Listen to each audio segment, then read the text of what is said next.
Boa noite a todos. Que a paz do nosso irmão Jesus, nosso mestre maior, esteja conosco nesta noite, nos induzindo e nos auxiliando para que a gente possa compreender, não só vocês, mas podem ter certeza que eu também sou bastante beneficiado quando faço o estudo, preparo o estudo, né? Então, que nós todos possamos sair daqui um pouco melhor do que chegamos e que a palestra seja realmente proveitosa. A palestra de hoje, né, as pessoas conhecem um pouquinho de física, né, que já estudaram um pouquinho de física, logo pensam, a palestra sobre ação e reação. Ação e reação na física, né, é uma coisa que nos induz a entender como se eu tenho uma ação, eu tenho uma reação, né?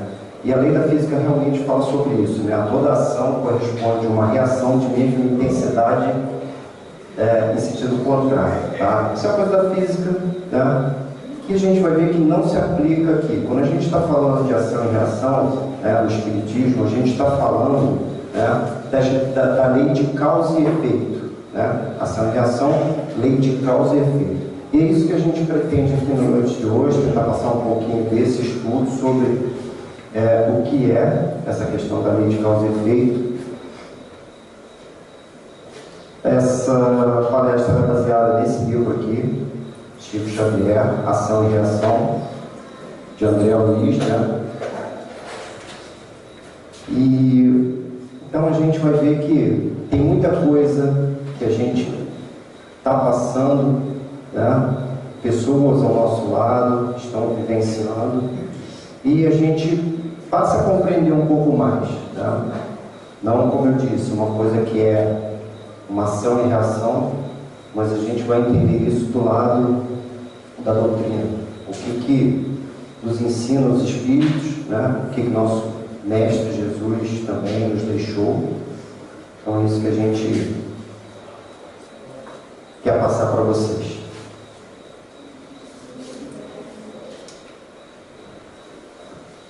Não vos enganeis, Deus não se deixa escarnecer, porque tudo aquilo que o homem semear, isso também ceifará. Isso está em Paulo, Gálatas, capítulo 6, versículo 7. O que nos traz, né, de entendimento sobre esta frase aqui? Tudo aquilo que a gente semeia, sejam as coisas boas, sejam as coisas ruins, não tão boas assim, a gente, num momento futuro, vai acabar tendo que colher, né? Se a gente planta rosas, vamos colher rosas. Se plantamos, né, uma semente ruim, né, no futuro a gente vai colher uma erva daninha.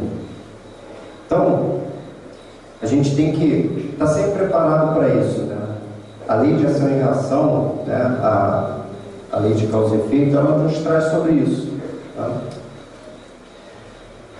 Logo no início, só para a gente também não confundir, né? Antigamente, a gente tinha a lei de Talião, tá?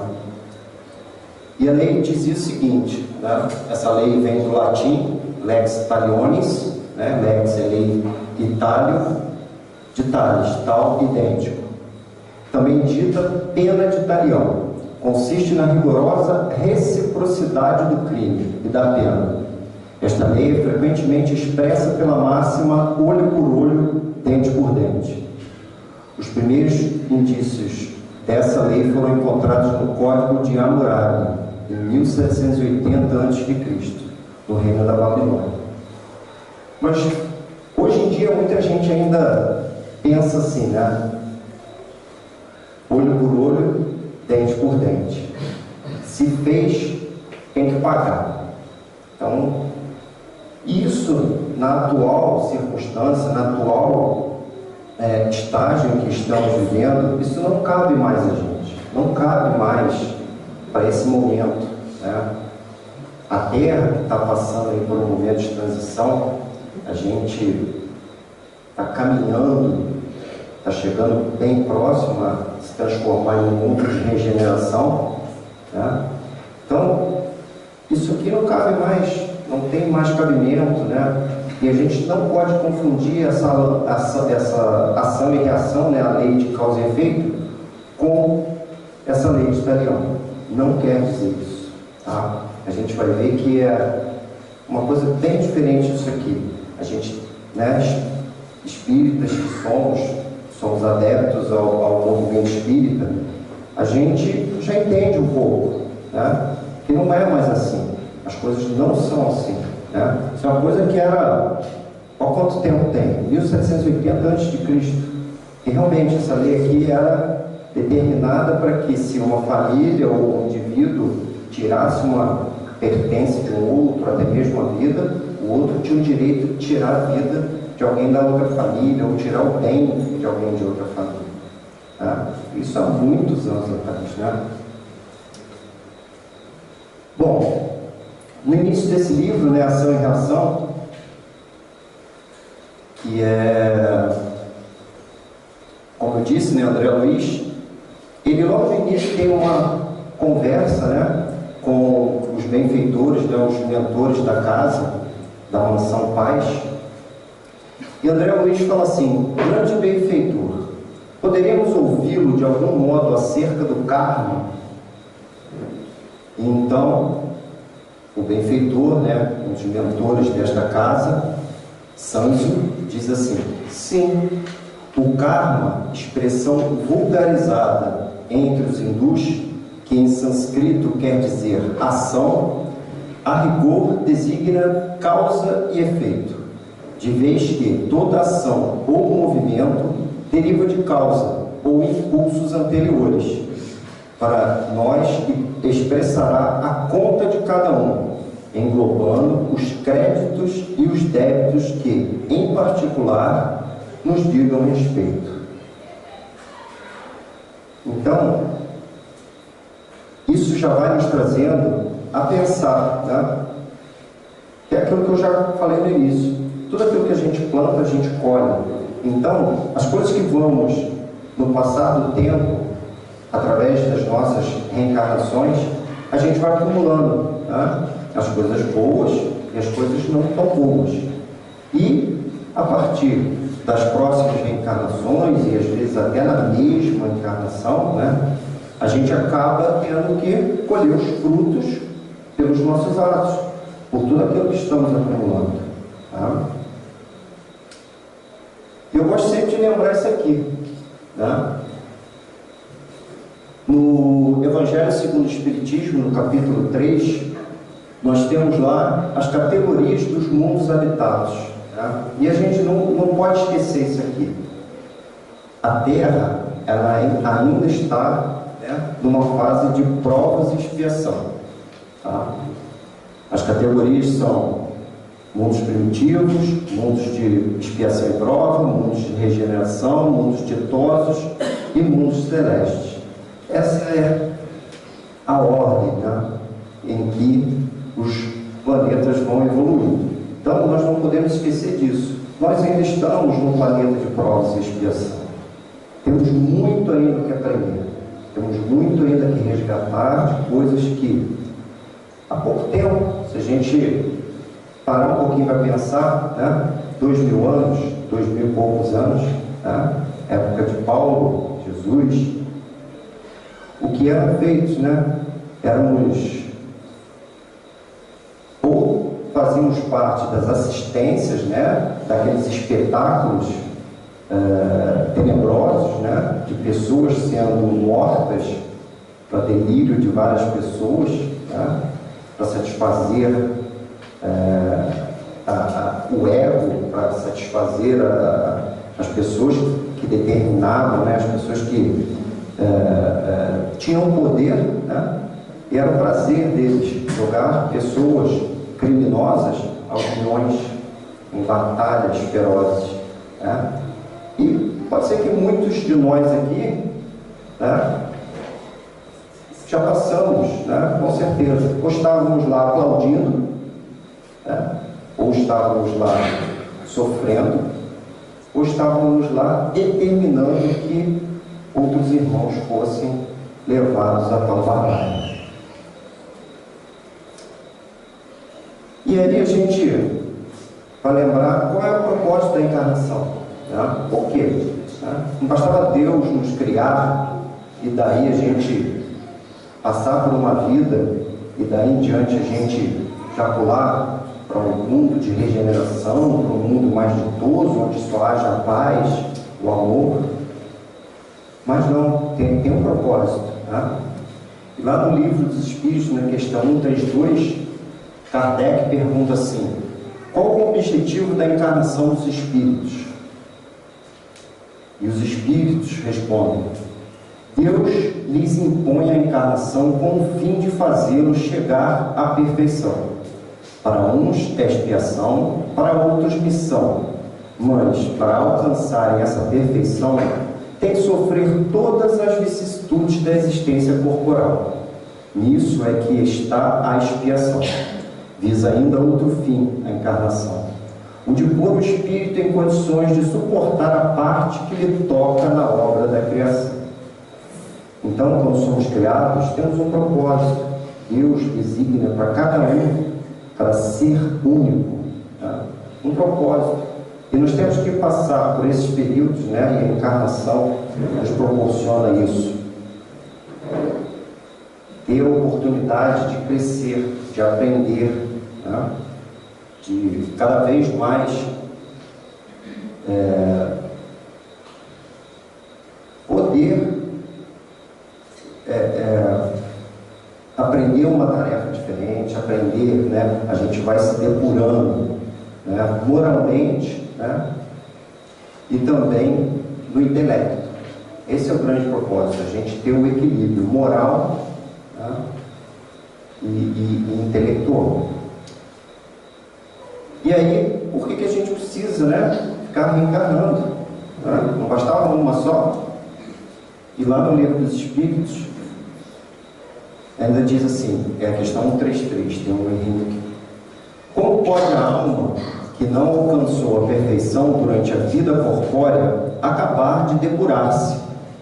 Então os Espíritos respondem: sofrendo a prova de uma nova existência.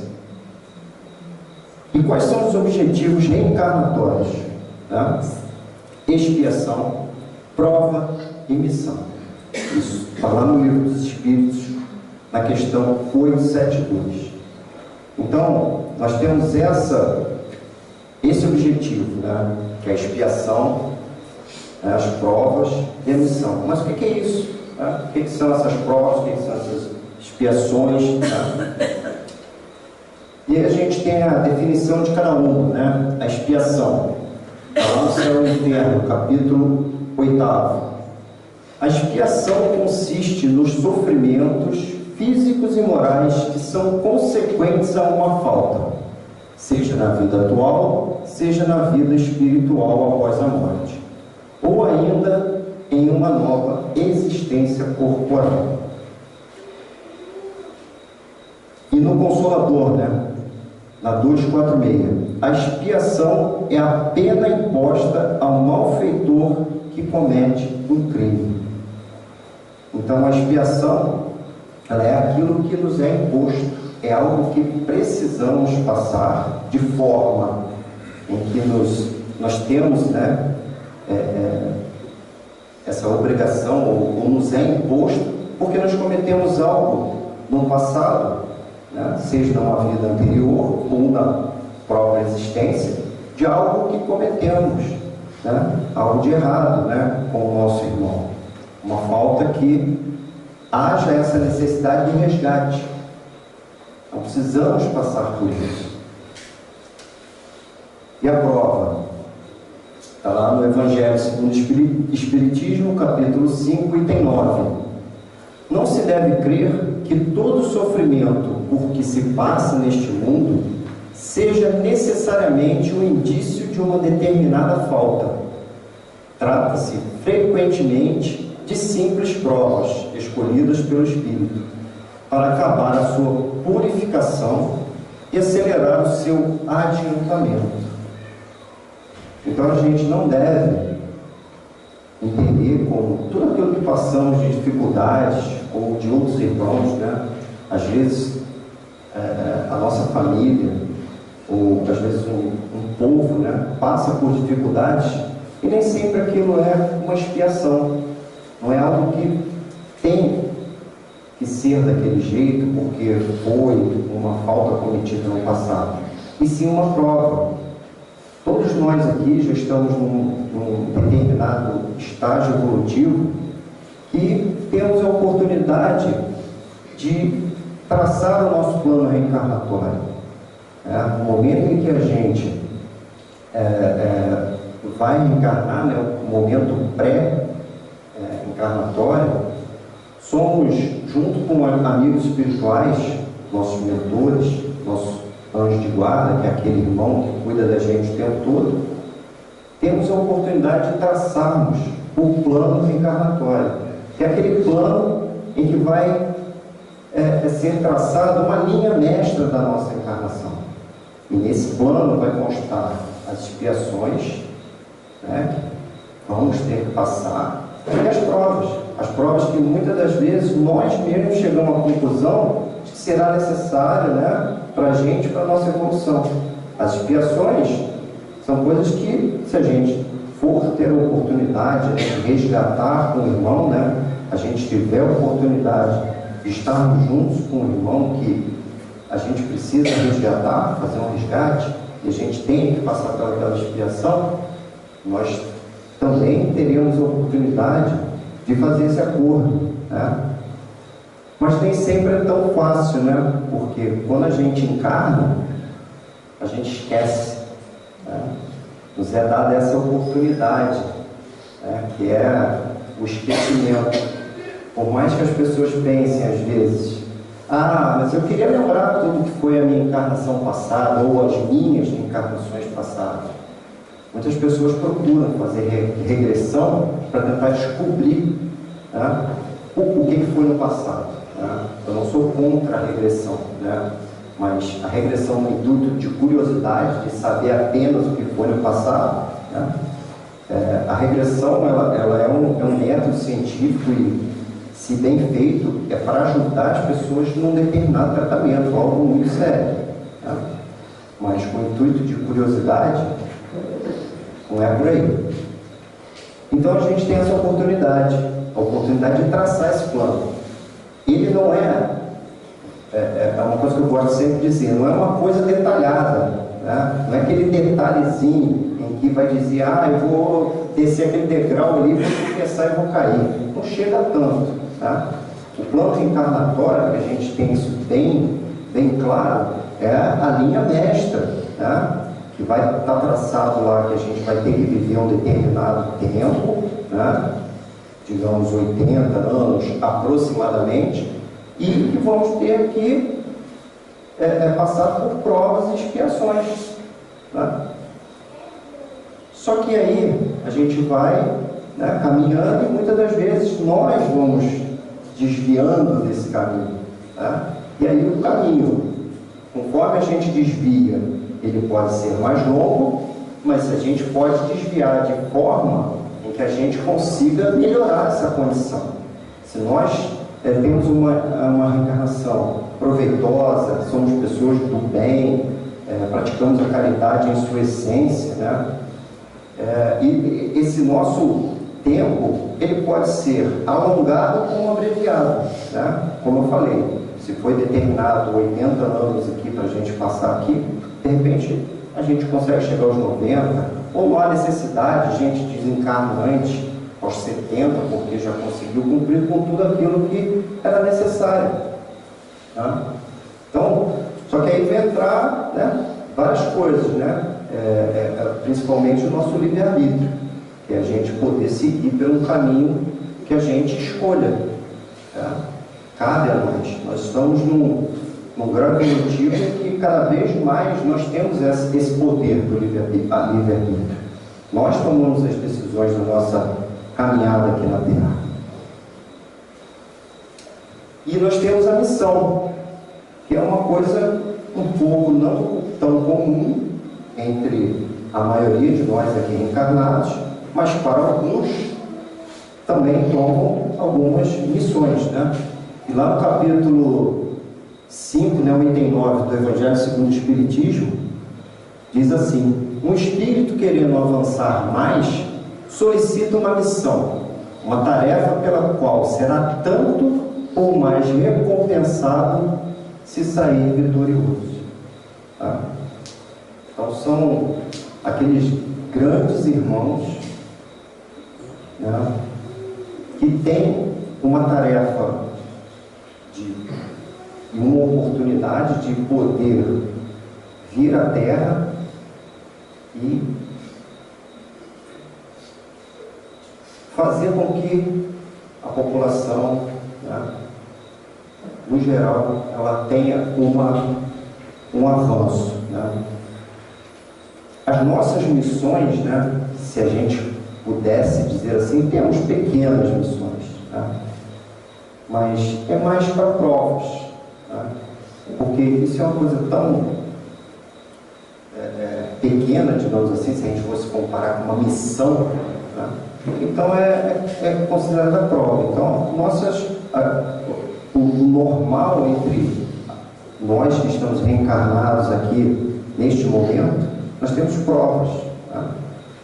Missão ainda é uma coisa que causa um impacto maior numa população, no planeta. Bom, e aí lá no céu e inferno, no Código Penal da Vida Futura, os princípios da lei de causa e efeito, né? Apenas um resumo. No livro Céu e Inferno, esse Código Penal tem bastante coisa, também não dá para a gente também trazer tudo, mas aqui tem um bom resumo do que tem lá no livro, né, para o nosso entendimento. Se toda imperfeição é fonte de sofrimento, o espírito deve sofrer não somente pelo mal que fez, como pelo bem que deixou de fazer. Isso aqui é uma coisa para a gente pensar. Porque muitos também pensam assim: eu não estou causando mal a ninguém, então está tudo certo. Mas não. Por que eu estou deixando de praticar o bem? Precisamos praticar o bem. Tá? Aquilo que deixamos de fazer. Tá? A gente não deve, né, como tem um dito popular, ficar em cima do muro. Devemos praticar o bem. Tudo bem, a gente já tem uma grande evolução para praticar o mal, mas precisamos praticar o bem. Então isso é para a gente pensar bastante. O bem e o mal são rigorosamente considerados. Toda falta cometida, todo mal realizado é uma dívida contraída que deverá ser paga. Aqui, nessa questão do bem e o mal, né, que são rigorosamente considerados, isso vale para todos. Inclusive aquele irmão nosso que ainda está na inferioridade, aquele irmão que ainda não compreende, né, as bondades que Jesus nos ensinou, as leis de Deus, aquele irmão que está na criminalidade, o ato pequeno que seja que ele comete de bondade vai ser considerado. Pode ter certeza disso. Todos nós aqui, tudo aquilo que for feito de bom ou de ruim, vai estar na balança, né? Vai estar sempre na conta. O espírito sofre, quer no mundo corporal, quer no espiritual, a consequência das suas imperfeições.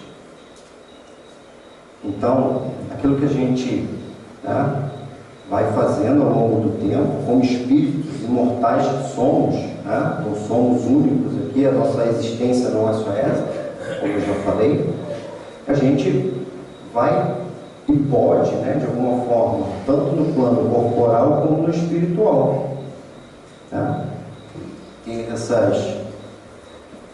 esse resgate, poder sofrer, né, ter a oportunidade de sofrer. Arrependimento, expiação e regeneração constituem as três condições necessárias para apagar os traços de uma falta e suas consequências: arrependimento, expiação e regeneração. Então, uma falta que cometemos, vamos precisar desses três aspectos, né, esses três fatores, para que realmente aquelas faltas sejam apagadas. O arrependimento pode dar-se por toda parte e em qualquer tempo. A expiação consiste nos sofrimentos físicos e morais que lhe são consequentes. A reparação consiste em fazer o bem àqueles a que se havia feito o mal. A gente acabou de falar, né? A questão da expiação, das provas. Todo e qualquer acontecimento tem uma explicação segundo a lei de causa e efeito. Aqui vale um comentário que é o seguinte: a gente também não deve pensar que tudo aquilo que acontece é algo que está traçado, né? Porque muitas pessoas confundem: isso está acontecendo porque já estava determinado para acontecer. Não é bem assim, tá? Então, a gente tem que entender bem essa questão, tá? Tem uma explicação, mas também a gente não deve tudo aquilo que acontece, está acontecendo porque é o destino, né, como se diz. Tá? É claro, tem uma explicação, né? Tem uma explicação da lei de causa e efeito, por que aquilo está acontecendo, mas a gente tem que tomar muito cuidado com isso, como entender isso. As consequências são sempre temporárias. Tá? A gente que está aí no movimento espírita já consegue compreender isso, né? Isso não é eterno. Não adianta algo que estamos sofrendo agora, se nós soubermos como nos comportarmos com aquele sofrimento, tendo paciência, perseverança, para saber passar por aquele momento difícil, muito provavelmente no futuro, às vezes nessa própria encarnação, já conseguimos sair daquela situação difícil. E às vezes não, vai ser só uma outra oportunidade. Novas oportunidades para resolver pontos deixados pelas experiências anteriores. Então, nós sempre temos oportunidade de resolver pontos deixados para trás. Tá? A gente sempre tem algo para resgatar, algo. Né? Quem é que não tem aquele parente difícil, aquele amigo no trabalho, o chefe que não é tão bom assim? E que a gente tem problema. Irmãos nossos que têm problema conosco também. Então a gente tem sempre algo a resolver. E devemos aproveitar essa oportunidade. Quanto mais rápido resolvermos, melhor para nós, para aqueles que estão envolvidos. Né? É claro que teremos sempre novas oportunidades. Mas será que na próxima reencarnação a gente vai ter novamente aquela oportunidade? Será que nós que estamos de repente tendo um conflito, teremos a oportunidade de estarmos juntos novamente na próxima reencarnação? Ou será que de repente eu vou reencarnar, o meu irmão não, que a gente precisa resgatar, ou vice-versa? Então a gente deve sempre tentar resolver as coisas, né, o mais rápido possível. Como tem aquele dito popular, né? Não deixe para fazer amanhã o que você pode fazer hoje. Eu sei que é difícil, não é tão simples assim, principalmente quando a gente tem conflitos, né? Conflitos em família, conflitos na sociedade. É difícil a gente conseguir resolver a situação. Mas por que não? Vamos tentar. Tá? Por mais, você deve tentar quantas vezes forem necessárias. Se o outro lado, né, a outra pessoa, não quiser resolver, tá? Como dizem, né? Quando um não quer, dois não brigam, mas nesse caso é quando um não quer, os dois não vão resolver. Mas se você está fazendo de tudo para resolver a situação e o teu irmão não quer, vai chegar um ponto em que você vai se sentir aliviado, porque você conseguiu, né, ter o arrependimento, está tentando resolver toda a questão, mas o outro irmão não quer. Você também não pode, tá, fazer de tudo para que o outro aceite aquilo que você quer. Mas você tem que ter a consciência de que você está tentando e está fazendo de tudo para resolver a situação. Bom, eu trouxe aqui um estudo de caso para a gente compreender um pouco, né? Um pouquinho mais do que eu estou falando. E nós temos aqui o efeito. Isso está no livro Ação e Reação. Esse caos aqui. Mulher em rigorosa luta para ajudar o marido na defesa do pão. Era mãe, padecendo aflições e sonhos. Na antevéspera do Natal de 1956, meditava nos filhinhos ante a expectação do Natal, quando a chuva sobre o telhado se fez mais intensa. Alagara-se tudo em derredor da casa singela. A pobre senhora avançou para fora, seguida do esposo e das crianças. As águas subiam sempre em turbilhão envolvente e destruidor. Diante dela, erguia-se um rio inesperado e imenso. E em dado instante, ante a violenta separação do companheiro e dos pequeninos, tombou na caudal.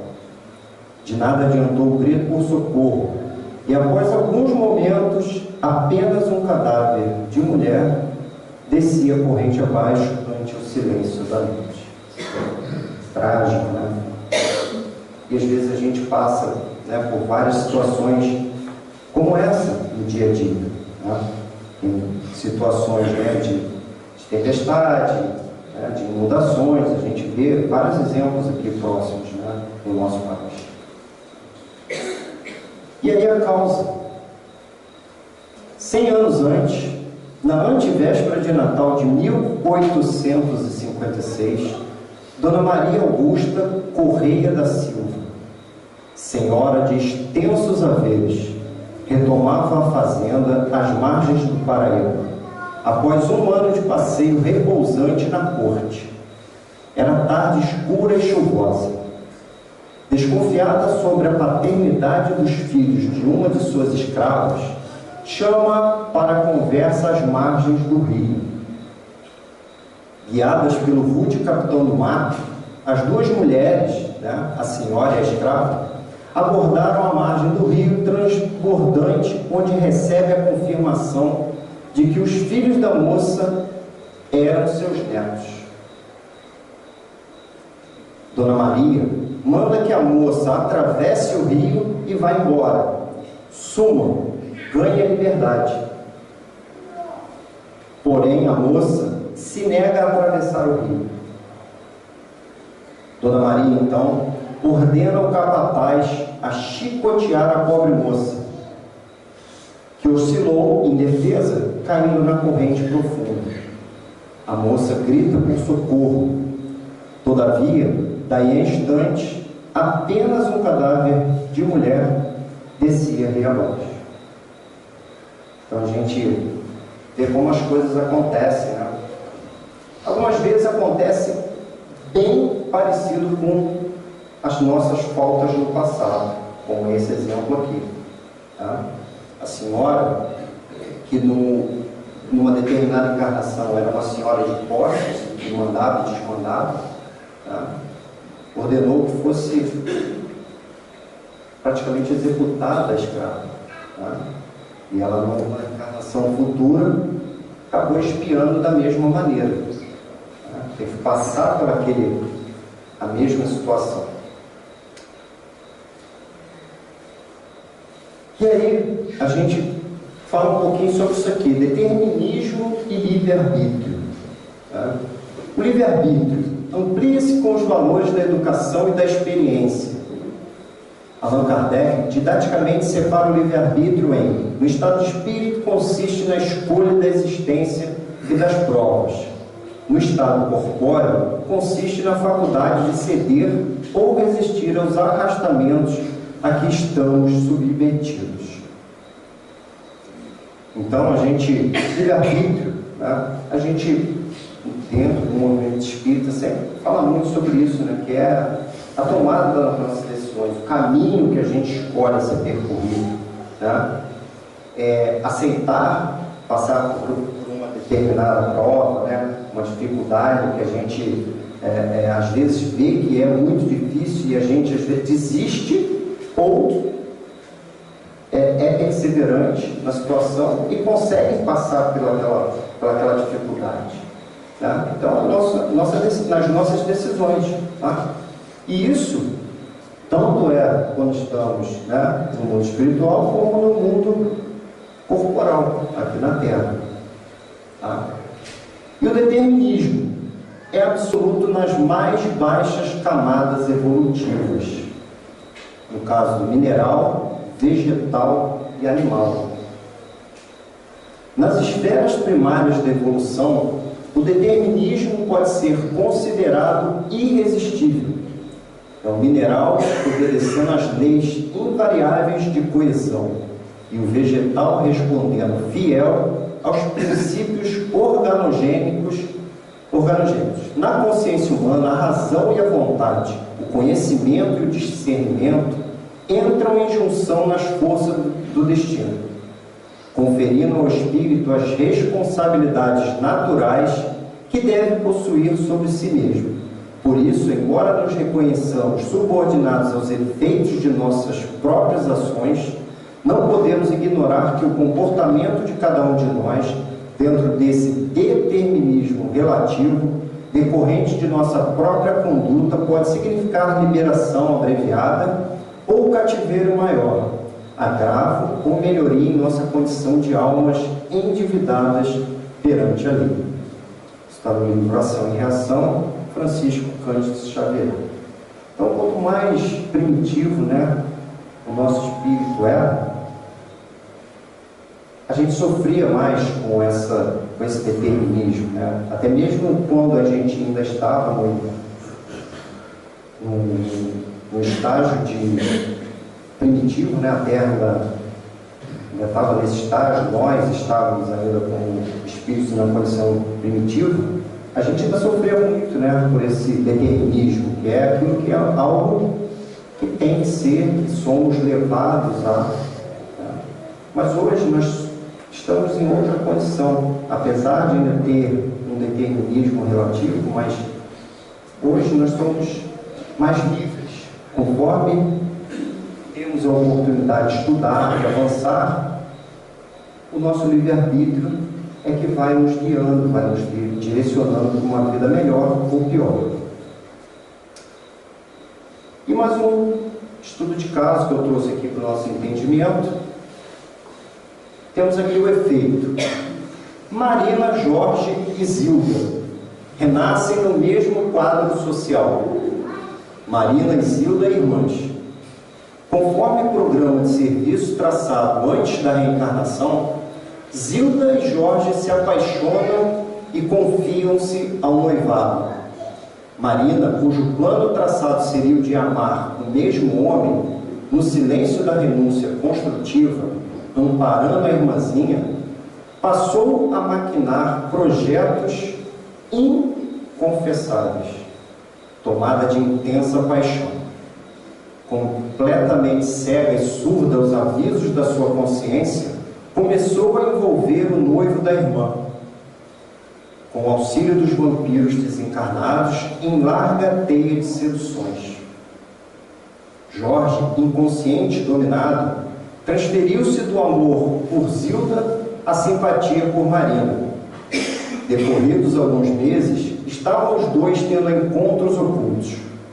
Faltando apenas 2 semanas para o casamento com Zilda, confessa-lhe estar apaixonado por Marina e que somente Marina deve ser-lhe companheira no lar. A noiva preterida se suicida na mesma noite. Livres, Jorge e Marina se casaram. 2 anos após, tem uma filhinha de nome Nilda.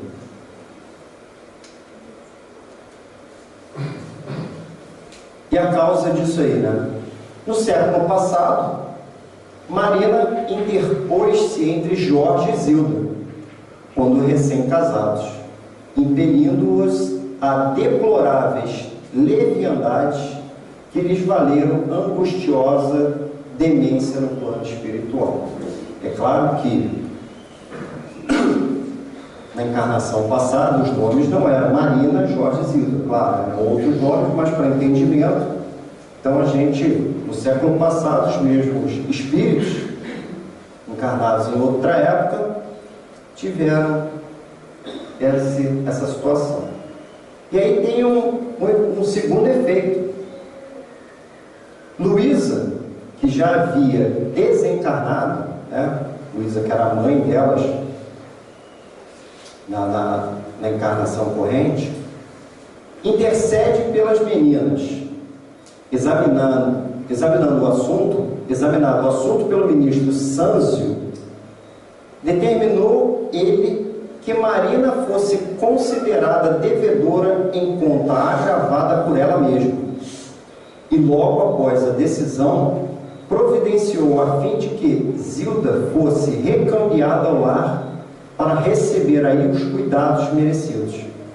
Marina falhara na prova de renúncia em favor da irmã, que lhe era credora generosa, mas condenara-se ao sacrifício pela mesma irmãzinha, agora imposta pelo aresto da lei ao seu convívio, na situação de filha terrivelmente sofredora e imensamente amada.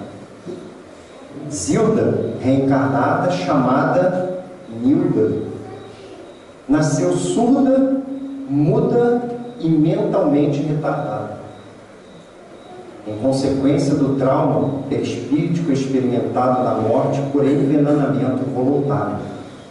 Então, aquela irmã que acabou se suicidando, ela tinha, né, realmente o justo poder, não poder, mas digamos, tinha o direito de resgatar, só que ela não soube como fazer aquilo, tá? E aí vocês veem como isso tudo está interlaçado, né? As causas e as consequências, isso vai, né, sempre uma interligada com a outra. E lá no livro dos Espíritos, né, questão 13, Deus é eterno, imutável, imaterial, único, onipotente, soberanamente justo e bom, misericordioso. Tá? É o que nós devemos ter em mente sempre. Tá? Porque às vezes a gente não pode pensar, fulano de tal está passando por uma determinada situação, está em grandes dificuldades, e a gente, está fazendo isso porque merece. Será que é assim que devemos pensar? Não, não é isso que Jesus nos ensinou. Tá? Devemos ter a compaixão, misericórdia. É claro que cada um tem as suas provas, né? Passar pelas expiações. Nós temos as nossas, mas nós devemos sempre ter essa bondade no coração. Devemos ter compaixão com o nosso próximo. Tá? Todo e qualquer acontecimento tem uma explicação segundo a lei de causa e efeito. Eu já tinha falado isso lá atrás. As consequências são sempre temporárias, novas oportunidades para resolver pontos deixados pela experiência anterior. Isso aqui eu botei mais em destaque porque a gente deve ter sempre, né, daquelas leis de causa e efeito, né, os princípios da lei de causa e efeito que está no céu e inferno, a gente deve ter bastante isso aqui em mente. E devemos entender, né, como as nossas dificuldades, né, são passageiras. Né? Devemos ter sempre esperança, perseverar em fazer com que sigamos adiante, vamos tirando uma pedra de cada vez do caminho e vamos traçando o nosso caminho. Às vezes o caminho é difícil, né, mas não podemos desistir, devemos sempre seguir adiante. Eu coloquei um quadrinho aqui para a gente tentar entender como é que a coisa vai sempre girando. Né? Quando o espírito escolhe uma determinada prova, ele gera uma causa que terá uma consequência, ou seja, vai ter um efeito. Quando o espírito passa por uma determinada expiação, a forma como ele encara esse fato, né? Maneira como reage diante das consequências, né? Dali pode iniciar-se um novo processo, tá? E aí vai depender sempre como a gente encara. Como a gente encara essas nossas dificuldades, né?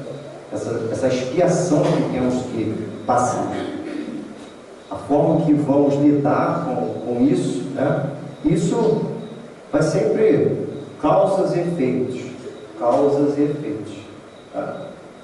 Se a causa é boa, o efeito vai ser bom. Se na causa a gente tem algo ruim, tá? A gente vai ter um efeito ruim. Tá? Aquela frase que eu coloquei bem no início de Paulo, né? Que é tudo aquilo que a gente plantar, a gente vai colher. Né?